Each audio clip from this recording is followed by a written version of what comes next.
Hello friends, இன்னைக்கு நம்ம பார்க்க போறது SSC CGL கேட்ட ஒரு question. Half liter of a solution contains 50% of alcohol.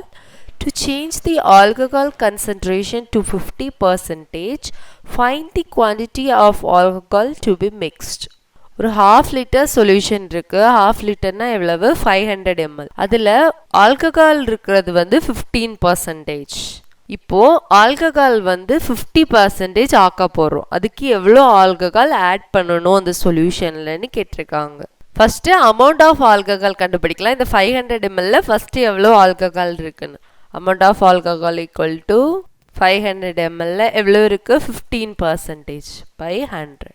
இந்த 0 0 0 0 கேன்சல் ஆகும். அப்போ இந்த ரெண்டு மல்டிப்ளை பண்ணால் என்ன வரும் 75 ml. என்ன கண்டுபிடிக்கணும் நம்ம 50% ஆல்கஹால் ஆக்கிறதுக்கு எவ்வளவு ஆல்கஹால் நம்ம வந்து ஆட் பண்ணணும்னு கேட்டிருக்காங்க. இப்போ நம்ம ஆட் பண்ண வேண்டிய ஆல்கஹாலை எக்ஸ்ன்னு எடுத்துக்கலாம். Likes x be the amount of alcohol to be added. First எவ்வளோ ஆல்கஹால் கொடுத்துருக்காங்க 75.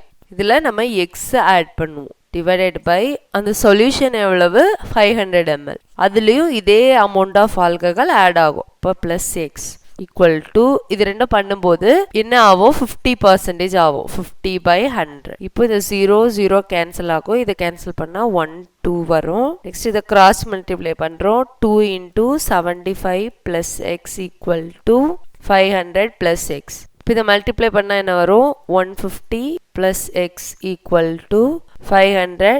2x equal to 500 plus x. இப்போ இது x இந்த பக்கம் கொண்டு வரோம் 150 இந்த பக்கம் கொண்டு போறோம். அப்ப என்ன வரும் 2x minus x equal to 500 minus 150. இப்போ x equal to என்னது 350 ml. The answer. Like, share and subscribe friends.